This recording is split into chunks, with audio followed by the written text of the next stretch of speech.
How's it going, everybody? This is the Nitty Gritty. My name is Chad. With me, as usual, is Leonard, and we are going to be bringing you another edition of our random match reviews. And we're going to be tackling the WCW MTV Snowbrawl, and Leonard is going to give us some background on that before we give our thoughts. Yes, and it's more than the match, it's the whole thing. And it's one of my favorite bad WCW things ever, considering there's a lot to choose from there. So the WCW Snow Brawl aired on MTV in January of 1999, part of its Snowed In event, which is like its winter version of Spring Break. And this was actually followed a couple months later by Beach Brawl for their Spring Break event that they do. Yeah, we got to do The that one video, too. yeah, and the video on YouTube without commercials is about 20 minutes. It comes from the Snow Summit Mountain Resort at Big Bear Lake, California. The ring is outside and under a pavilion with fans on bleachers.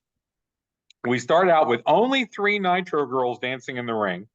On commentary, we have Jimmy Hart, Larry Zbyszko, and Rob Zombie. I think that right there tells you how completely random and limited this is with its personnel. Stuttering John from the Howard Stern Show is the ring announcer, and he just has terrible jokes as he introduces the guys for the 7-man battle royal. So before we get there, Chad, any thoughts on the setup and the personnel and just the intro to this thing? Yeah, so I will say I didn't watch this live, and I knew that this existed. I don't know if Leonard and I had talked about it before, if I talked about it with somebody else, but I knew it existed. I didn't watch the thing the whole way through. Um, I'll give credit to Rob Zombie. He tries. He's obviously there as the music personality Mhm. and clearly doesn't know a ton about wrestling, but he does try. He doesn't talk down on anything. He tries to make jokes and be a colorful commentator in that way. Yeah, Stuttering John is terrible. That was a bad idea.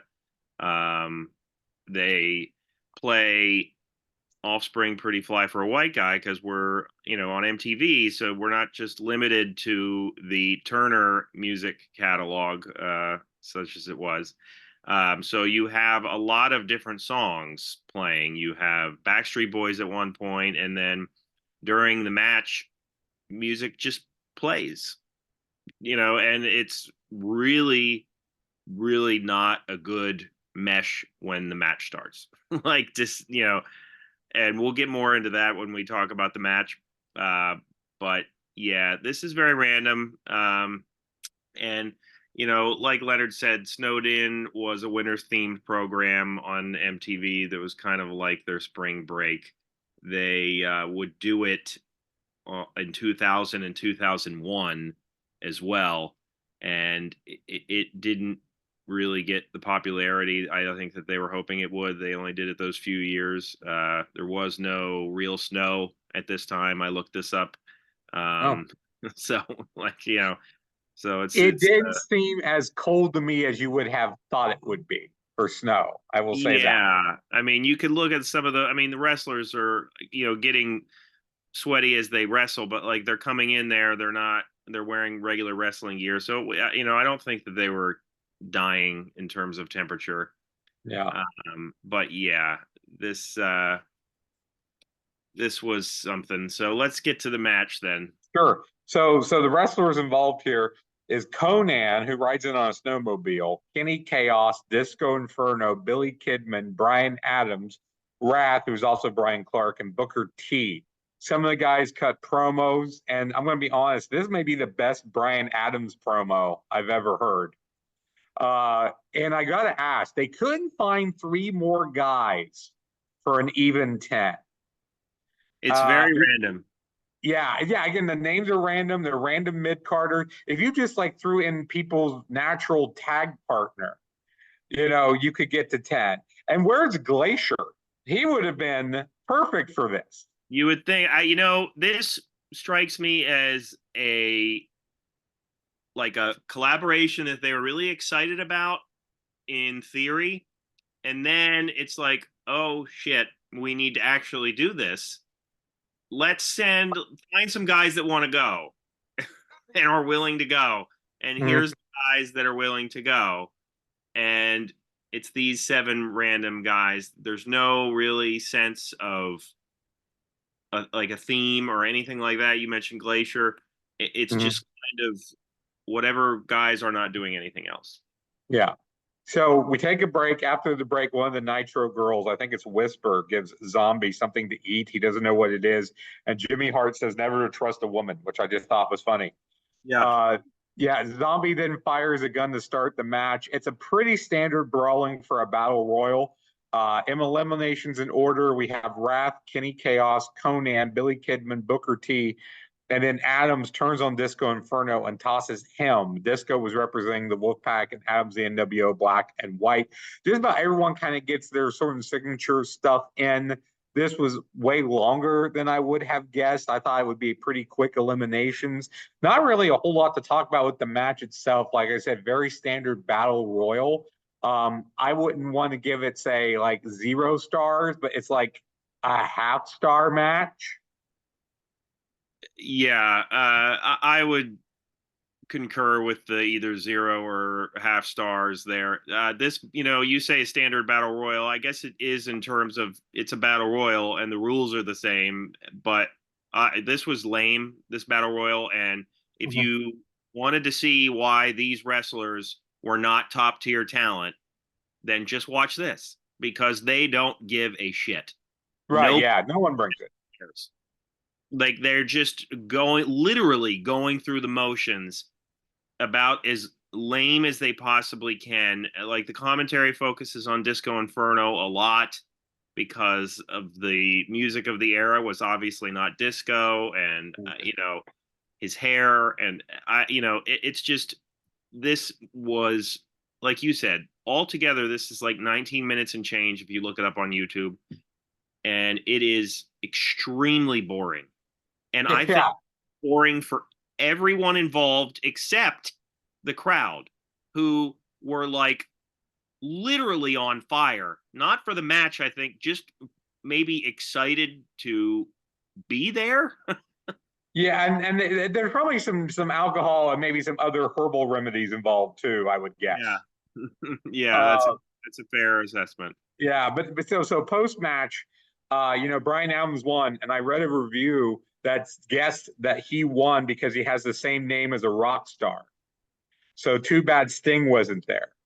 I would have guessed Kidman or Booker T would have won because they're the most over faces. And like I said before, I wasn't kidding when I said that was Brian Adams' like best promo. This is probably the biggest win of his career, a singles win. And he wins a giant snowflake trophy. Which I Uh, want to know where that is. Like, okay, I have some info on that. So Adams thanks all the little people, which is most of the crowd. He thanks himself for looking so good. Then he gets jumped by Conan from behind in a yellow jacket. And he tells Adams to, quote, bow down, toss his salad, and peel his potatoes. yeah, which Don't know what any of that means, except for one. right. Well, yeah. Yeah. Yeah. And then Conan steals the trophy. So first time I think a trophy has not been destroyed in wrestling. It was actually taken. So I found a podcast of Disco Inferno and Conan talking about it. Someone had wrote them a question and asking about it. And Disco said it was cold. Conan said if he has the trophy still, he has no idea where it went. He does not remember winning it. And of course, he didn't win it. He stole it. So he didn't remember that. So I think that should tell you, what you need to know about the talent involved, like we were talking about, because Disco Inferno and Conan barely remember having been involved. So if that trophy is anywhere, it's in the back of Conan's closet somewhere and he forgot about it. Well, okay. So let's touch on that then also. So Mhm. anybody who watches the Most Wanted Treasures show on A&E that WWE is Yeah. doing knows that most wrestlers were not good about what they did with their stuff, whether it Yeah. be their tights or any sort of thing that went with their character. They were not good about keeping it. Some of them were. Undertaker is one that comes to mind, kept Mhm. his stuff very organized, but most of them were not. So if you're looking at people like top guys that are not good at it, if you're then going to rope in Brian Adams and Conan and say, where's this snowflake trophy? It does not shock me that nobody knows where it is. And that would be a great Most Wanted Treasures episode. Like an episode all about the most random crap that you can find, like Hogan's fist helmet and like all that stuff. Do an episode of all these random things, and I would love to see that. But no, instead they did an hour on the Miz, which, come on. Anyway, back on track. Yeah. Yeah, I would love to. I would love to have that trophy. I don't know how much I'd pay for it, but I think it would be fun to have. And like Conan coming out at the end is just ridiculous. He was eliminated, and then he came out, and like, you know, I'd be lying if I said I watched Nitro every week, but I would be shocked if this battle royal had any bearing on anything that was happening in the main storylines, Oh and no. why they wouldn't try to connect you with something going on Nitro or Thunder is head scratching. Like, this is a perfect opportunity to bring more fans into your product. That, you know, if I was working there, honestly, I'm not a business expert, but I would say, okay, we're going to have a lot of eyes on our product that are not normally on our product. How can we make them tune in to our regular product every Monday or whatever it was? And they just didn't care about that factor. And that's Yeah. the most disappointing thing to this, other than just the fact that it was dull, is the fact that they just didn't seem to think, well, you know, how can we get more viewers? Yeah, I mean, and WCW was always kind of like that with their crossover stuff. I mean, on the day that we're recording this, Wrestling Bios, which we talked about, I'm a fan of, released a video about the Baywatch episode of WCW, where Hogan and Savage and Flair are all on it, and how they're playing like weird versions of themselves.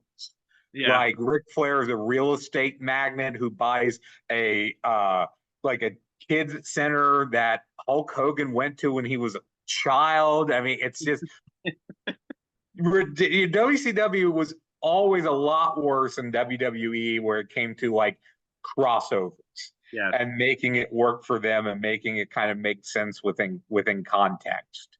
You know, and to go to your point, the only thing I think they do here that ties into regular continuity would be they do talk a little bit about how Disco's in the Wolfpack and how Brian Adams is in the Black and White, and how Right. there is kind of a connection there, but there's also kind of an animosity there too. And Right. this was right around that time where the Wolfpack was sort of its own deal, and the B team was very much the B team.